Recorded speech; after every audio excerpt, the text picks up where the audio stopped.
Clara lived in a small mountain town, a place where the winters were long and the people were often too curious about others' lives. Her house sat on the edge of the woods, a little wooden cabin that she and her late husband had once built together. After his passing, the house felt too big and too empty, and the silence inside it often pressed on her chest like a heavy stone. Still, she carried on, tending the garden in the spring, gathering wood in the fall, and keeping the fire alive through the cold months. Life had become a quiet routine, one filled with work but very little joy. The townsfolk knew her as the widow. That was the word they used most, as if her name, Clara, was no longer important.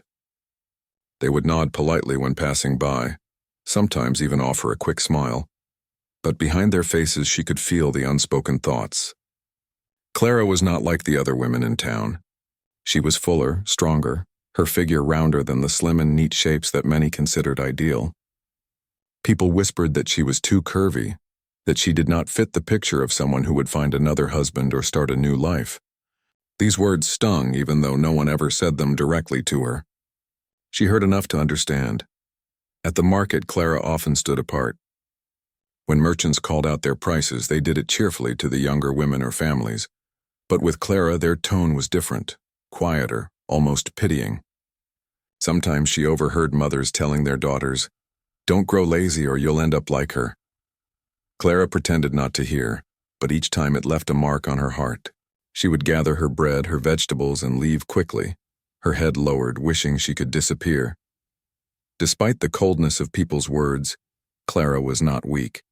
She had learned long ago that life rarely offered comfort, and so she made her own. Her cabin was tidy and warm. The shelves were lined with jars of berries she picked in summer, and the smell of herbs always filled the air. She mended her own clothes, chopped her own wood, and tended her chickens. At night, though, when the wind howled outside and the fire burned low, she allowed herself to dream. In those dreams, she wished for someone who would see her heart instead of her body, someone who would sit across the table, share a laugh, or simply listen. But each day seemed to prove the opposite. Suitors came and went in town, but none knocked on her door. Some men were kind to her in passing, yet she knew their kindness stopped at a distance. Others laughed or made comments when they thought she was out of hearing. The loneliness was sharper because of the contrast, surrounded by people yet unseen by all of them. She had almost convinced herself that this was her fate, a life of survival, not of companionship. Her late husband had been the one man who truly cherished her. They had built dreams together, raising a family, expanding the cabin, living out their years side by side. But fate had been cruel, taking him away far too soon. Clara had mourned him deeply, and though years had passed, the wound never fully closed. She had learned to keep her grief quiet, hidden beneath her daily chores. People thought she was strong because she never cried in public, but they never saw the nights when she lay awake, staring at the ceiling, remembering the sound of his laughter.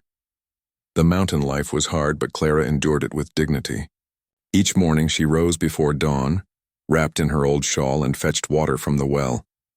She fed her chickens, checked the firewood, and then set about her day. In the evenings, she lit a small lamp and read books her husband had collected. These were her comfort, her way of keeping the world alive beyond her small cabin. Her favorite stories were always about unlikely heroes, people who had been underestimated but proved their worth when it mattered most. Sometimes she wondered if those stories had a message for her, though she never dared to hope too much. The town itself was not unkind in open ways.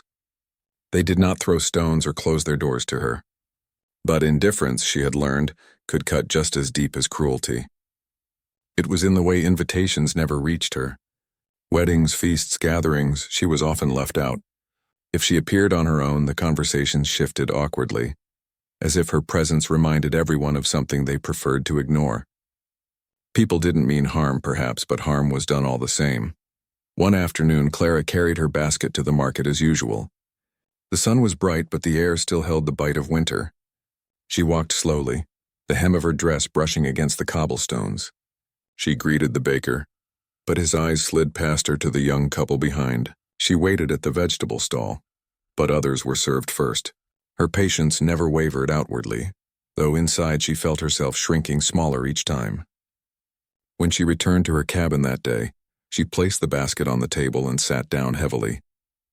The silence felt louder than ever. It was in moments like these that Clara thought of giving up her little farm and moving somewhere far away, perhaps to the city where she might disappear among strangers. Yet the cabin was her last tie to her husband. Every wall, every board carried his memory. Leaving would mean abandoning the love they had shared. So she stayed, bearing the weight of loneliness and whispers, determined not to let others' opinions define her. Still, a part of her longed for change. As she sat by the fire that evening, she whispered a quiet prayer, not asking for riches or beauty, but for someone who might one day look at her with kindness and not pity. She did not know that life, in its mysterious way, was preparing to answer her prayer, and though she could not yet see it, change was already on its way, walking down the mountain path toward the town in the shape of a man with strong arms and a heart ready to notice her. The next morning, the small mountain town stirred awake under a pale golden sky. The mist hung low over the trees and the smell of pine filled the air. Clara carried on with her routine, sweeping the porch and feeding the chickens, but her mind felt restless. She had no idea that change was arriving step by step, with the sound of boots crunching the gravel road into town. That same morning, a stranger appeared at the edge of the village. He was tall, broad-shouldered, and carried the weight of an axe across his back as if it belonged there. His beard was thick, his hair long, and his clothes worn but sturdy. He looked like a man who lived by his hands, unafraid of storms or hard labor. His name was Ethan, though few in the town knew it yet. To the people who caught sight of him first, he was simply the Lumberjack. Ethan had come seeking work. The forests in the mountains were thick, and a company from a nearby city had offered contracts to clear certain areas for timber. He had no family in this town, no friends waiting for him, but his life had always been one of moving from place to place, carrying his tools and his strength wherever it was needed. He was used to being alone, though in his heart he hoped one day he might find a place where he could finally stay. The townspeople, curious as always, watched him closely. At the blacksmith's he asked about supplies. At the inn he rented a small room. Children whispered that he looked like a character from a storybook. Women glanced at him from behind baskets of laundry. Men nodded politely, trying to measure his strength. It didn't take long for everyone to know a lumberjack had come to town. Clara heard the whispers too when she went to the market. She stood in line for bread, listening as two women talked excitedly about the stranger. Strong as a bear, one said. He carries logs like twigs, the other added. Clara stayed quiet, pretending not to care, but inside curiosity stirred. She wondered what kind of man he might be. Her first real glimpse of him came at the market later that week. She had gone to buy flour, her shawl wrapped tightly around her shoulders. As she stood at the stall, carefully counting coins in her hand, she noticed movement beside her. When she looked up, there he was, taller than anyone around, with kind but steady eyes that seemed to notice everything. For a moment, Clara froze. She expected the same kind of look she always got from strangers, that quick glance followed by indifference or silent judgment. But Ethan's eyes didn't slide away. He looked right at her, gave a small nod, and said in a warm, even tone, "Good morning." The words were simple, but they landed like a spark in Clara's quiet world. She managed to answer softly, "Good morning," before quickly lowering her gaze. She felt her cheeks warm as if the sun had suddenly grown brighter. Ethan did not linger. He picked up his supplies, paid the merchant, and walked away with steady strides. To him, it was nothing more than a polite greeting. To Clara, it was something she hadn't felt in years. The sense that someone had seen her, really seen her, without judgment. Over the next few days, Clara found herself noticing him more often. She saw him near the edge of the forest, swinging his axe with practiced strength, the rhythm of the work echoing across the trees. She saw him at the inn, sharing quiet meals.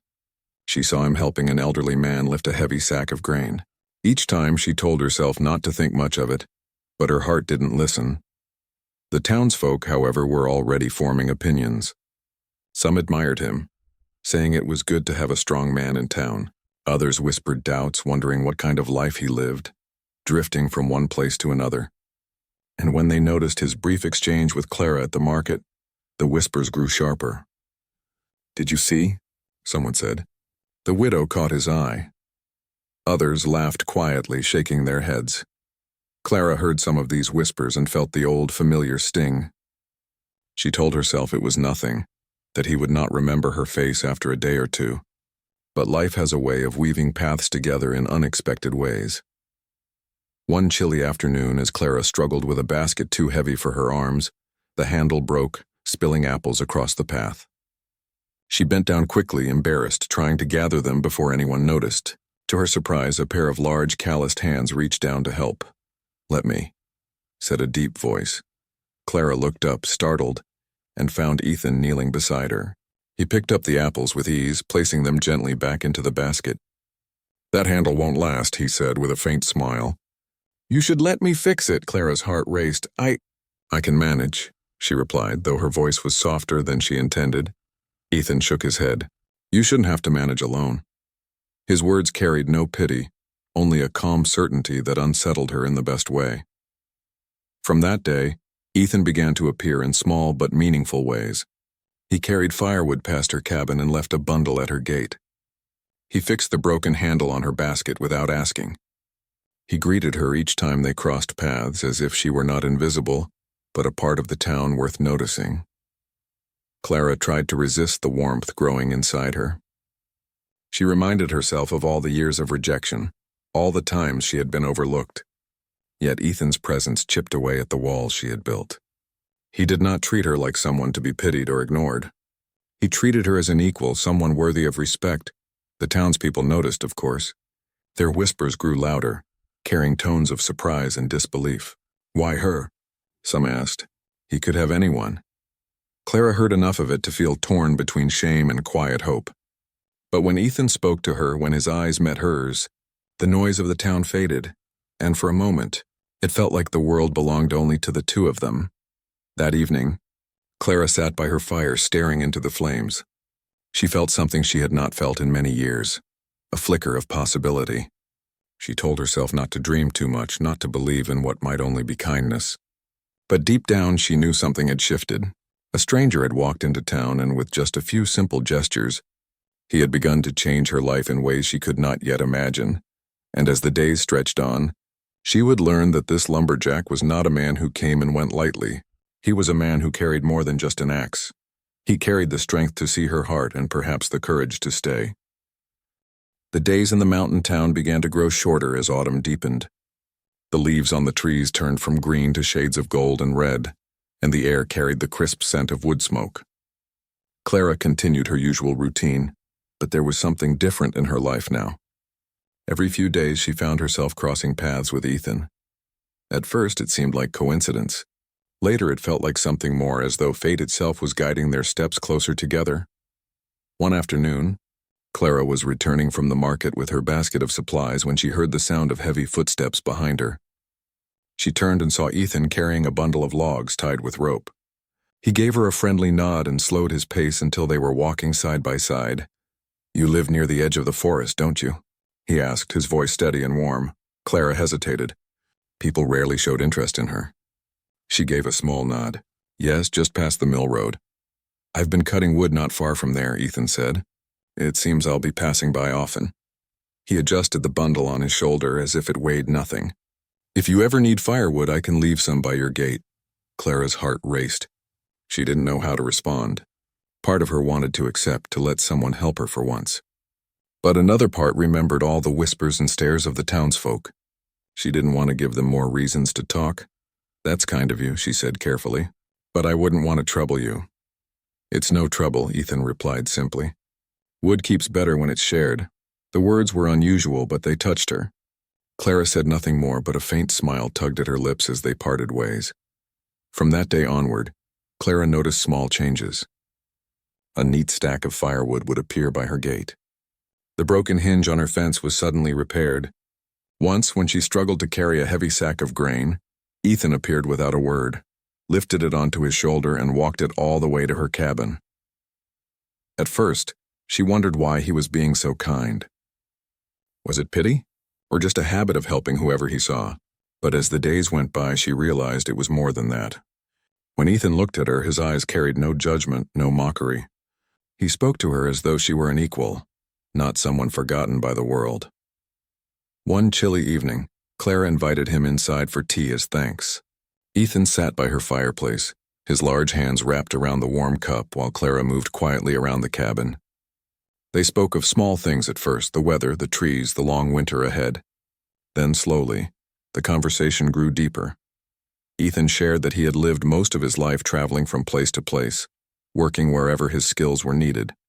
He had slept under the stars more times than he could count, and though he loved the freedom of the forest, he sometimes longed for a place to belong. Clara listened intently, surprised at how easily he spoke. "You must have seen so much," she said softly. "Perhaps," Ethan replied, "but seeing is not the same as belonging. I've been searching for that." The word struck a chord in Clara's heart. She too knew what it felt like to long for a place where one truly belonged. Not just a roof over one's head, but a life shared with someone who cared. For a moment their eyes met across the firelight, and Clara felt a warmth she had not felt in years. But outside their little circle of light, the town was buzzing with whispers. People had noticed the Lumberjack's visits to Clara's cabin. They talked at the market, at the well, and outside the church. "He spends too much time with her," some said with disapproval. "Why her?" others asked with disbelief in their voices. Clara pretended not to hear, but their words reached her all the same. The next time Ethan came to her cabin, Clara hesitated before opening the door. She thought of the gossip, the stares, the cruel things people might say. When she finally let him in, her voice was heavy with worry.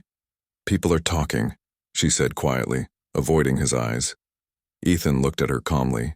"Let them talk," he said. "Their words don't change the truth," Clara frowned. "You don't understand. They've always looked at me differently.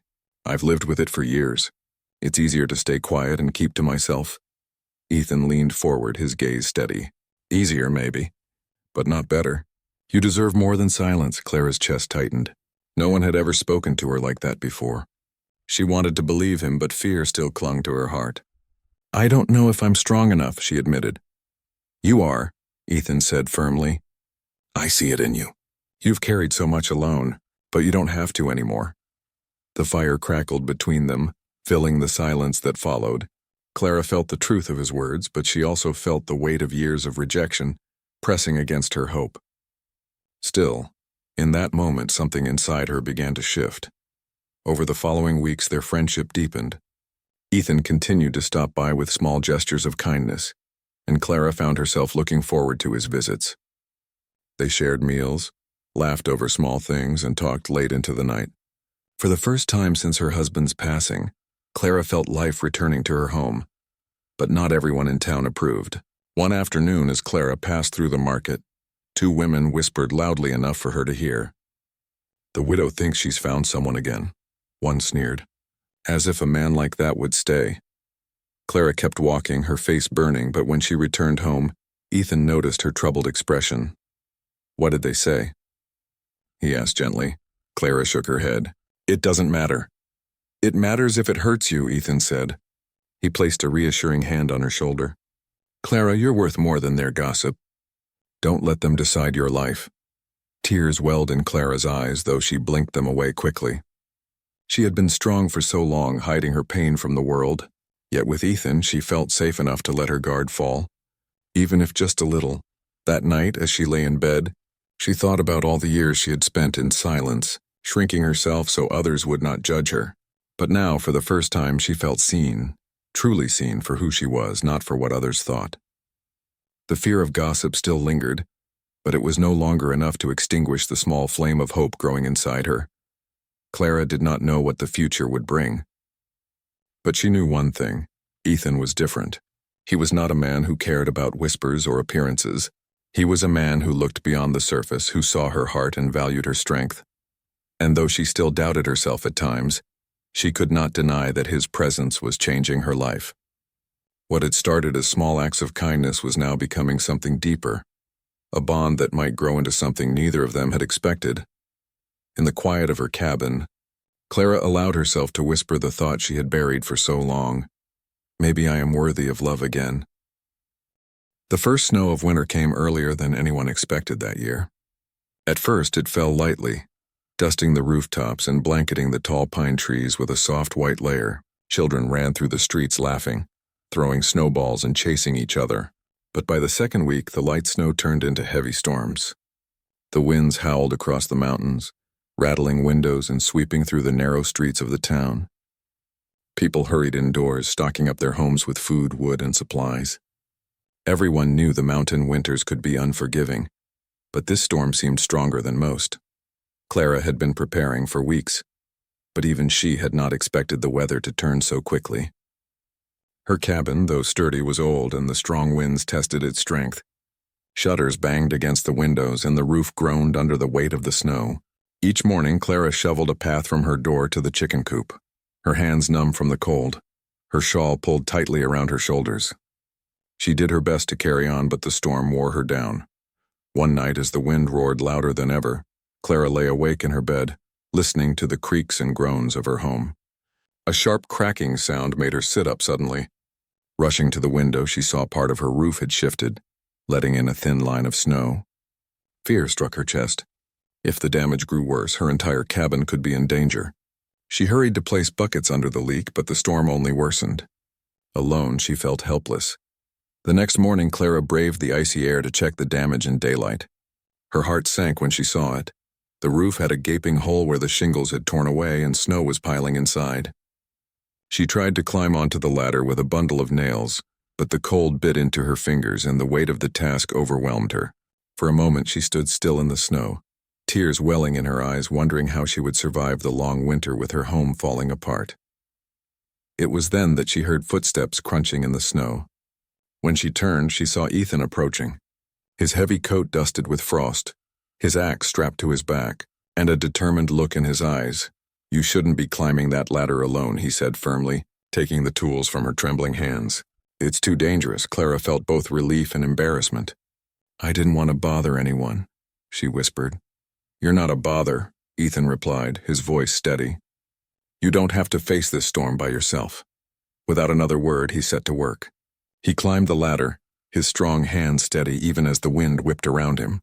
He hammered new boards into place, cleared the snow from the roof, and patched the broken section with skill. Clara watched from below, her heart swelling with gratitude. Each strike of the hammer echoed like a promise that she was no longer alone. For hours, Ethan worked tirelessly, his breath visible in the freezing air.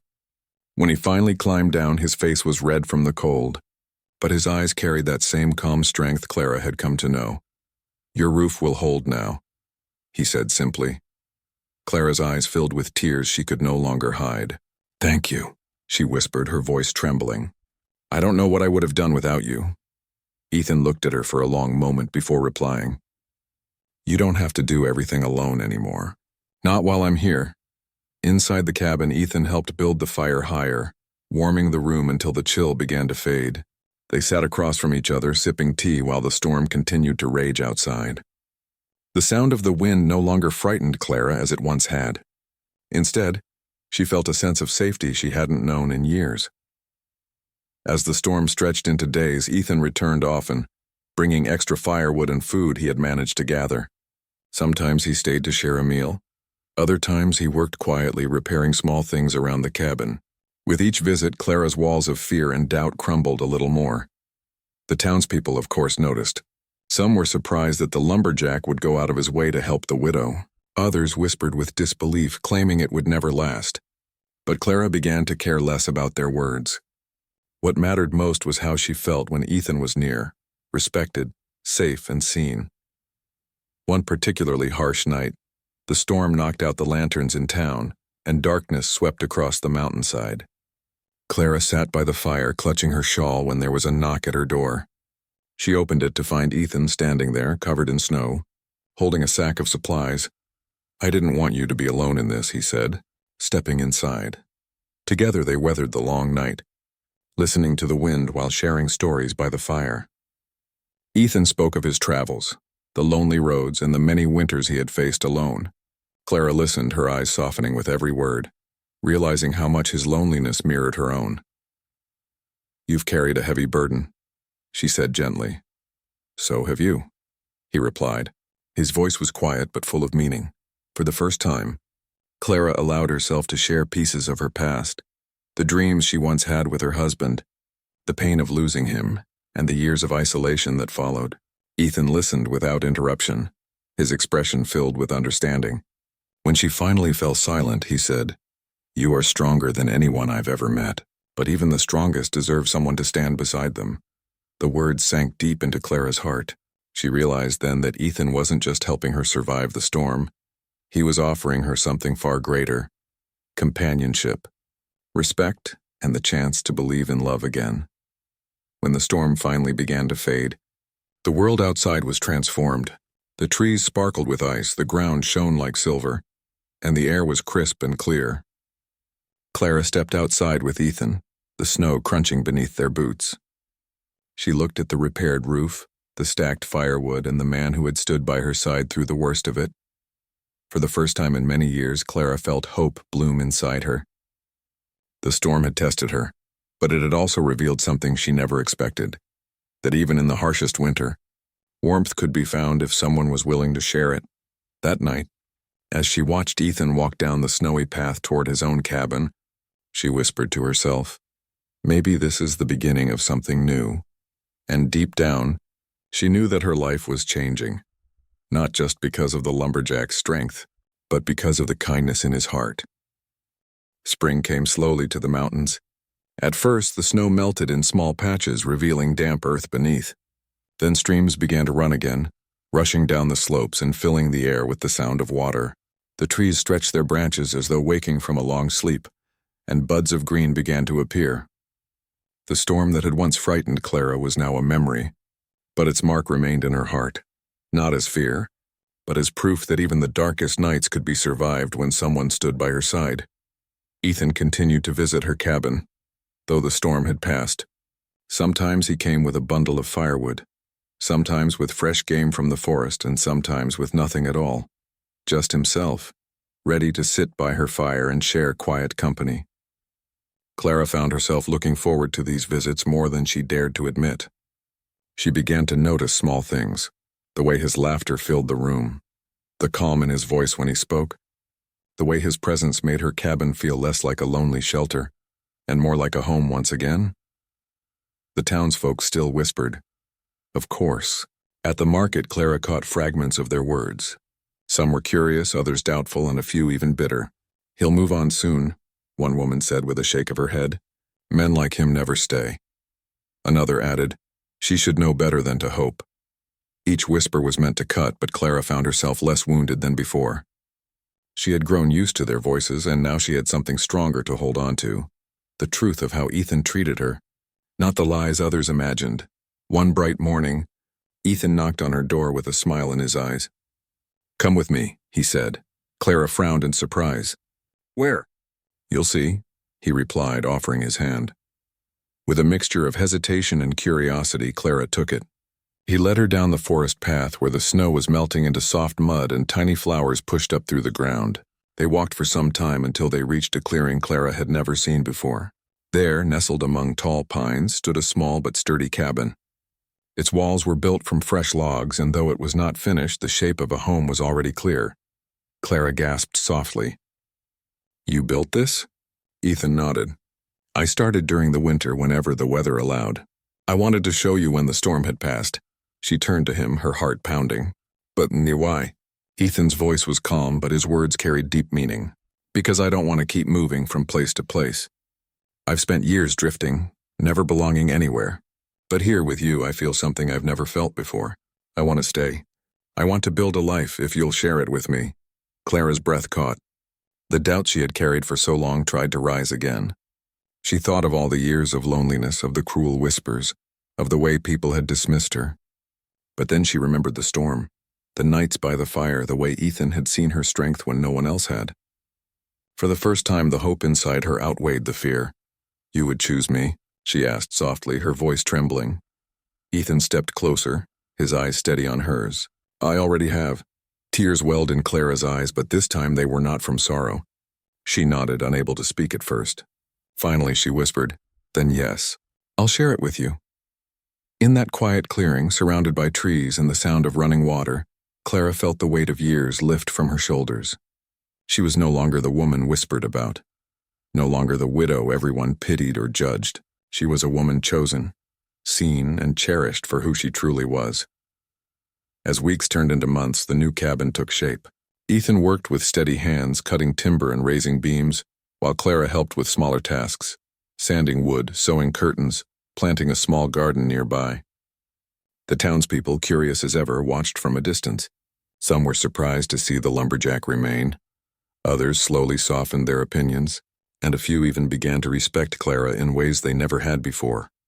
One afternoon, an elderly neighbor stopped Clara at the market. "You've found someone good," the woman said, her voice gentler than Clara expected. Not many men would face a storm for another's roof. Clara smiled, her heart full. "Yes," she replied simply. "I've been blessed." The days at the new cabin became filled with laughter, shared meals, and quiet evenings by the fire. Clara often thought back to the nights she had spent alone, believing love would never return to her life. Now, when she looked at Ethan chopping wood outside or sitting across from her at the table, she realized how wrong she had been to doubt. Life had surprised her in the most beautiful way. On the first spring festival after the storm, Ethan and Clara walked together through the town square. At first, the whispers rose again, but this time Clara lifted her head high, her hand resting confidently in Ethan's.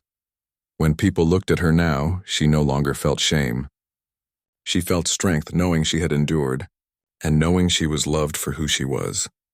That night, as music played and lanterns lit the square, Ethan leaned close and said, "You've always belonged, Clara.